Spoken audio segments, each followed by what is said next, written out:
কলকাতার এক আপুর রেসিপি দেখে আমিও বানিয়ে ফেললাম কুরকুরে আলুর চপ। কিন্তু নামটা না সেমাইয়ের সাথে আলুর চপটা মানাচ্ছে না। কি নাম দিব চিন্তা করতে করতে খেয়ে দিয়ে হজম হয়ে গেছে আমার।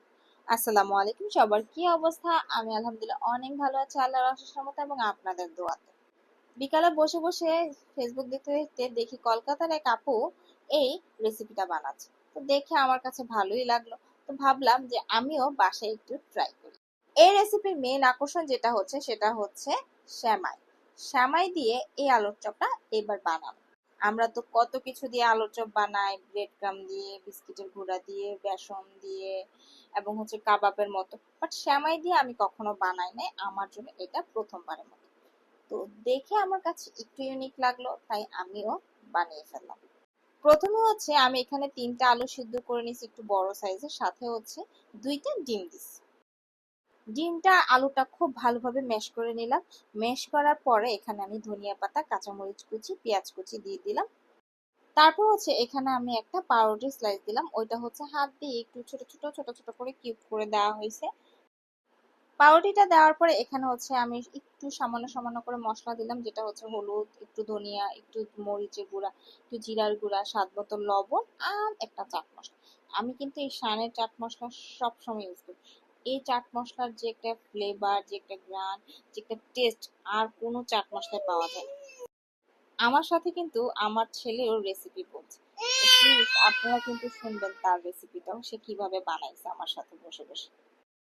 তারপর খুব ভালোভাবে মশলাটা আলুর সাথে মাখতে হবে একদম প্রপারলি, যেন আলু আর মশলা খুব ভালোভাবে মিক্স হয়। কারণ এখানেই হচ্ছে মেনটা, কারণ মশলার সাথে যদি আলুটা ভালোভাবে মিক্স না হয় তাহলে কিন্তু আলুর চপের টেস্টটা আসবে না। তো একদিক দিয়ে মশলা লাগবে, একদিক দিয়ে আলু লাগবে, এরকম তো খুব ভালোভাবে মিক্স করতে হবে। তারপর হচ্ছে যে যেভাবে শেপ দিতে চান, আমি হচ্ছে একটু উম, লম্বা লম্বা শেপ দিলাম, স্প্রিং এর মতো করলাম।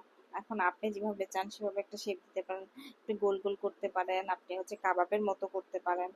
তারপর হচ্ছে আমার যখন সবগুলো শেপ হয়ে গেছে তখন এদিকে হচ্ছে আমি কুলসুম সেমাই নিলাম।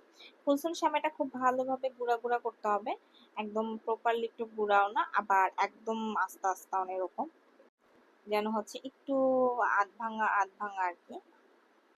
এই সেমাই গুঁড়া করতে না আমার খুব ভালো লাগে। আমি যখন সেমাইয়ের বরফি করি তখন আমি সেমাইটা খুব মজা করে গুঁড়া করি, আমার কাছে খুব মজা লাগে। তারপর হচ্ছে সেমাই গুঁড়া করার পর আরেকটা বাটিতে হচ্ছে একটা 2টা ডিম নিবেন, আর একটু হচ্ছে গোলমরিচের গুঁড়ো আর লবণ দিয়ে এটা খুব ভালোভাবে ফেটে নিবেন ডিমটা। তারপর হচ্ছে আলুর চপটা আমি ডিমের মধ্যে দিয়ে দিলাম, ডিমে ডুবিয়ে হচ্ছে আমি ইয়াতে সেমাইতে দিলাম। তারপর সেমাইটা হচ্ছে খুব ভালোভাবে হচ্ছে এখানে আমি অ্যাড করব, কোনো দিক দিয়ে যেন ফাঁক না থাকে, পুরো সবটা আলুর চপে যেন সেমাই ভালোভাবে লাগে সেটা একটু খেয়াল রাখতে হবে। তারপরে এক এক করে আমি সবগুলা করে নিলাম, সবগুলা করার পরে হচ্ছে আমি এখন হচ্ছে ভাজতে চলে যাব।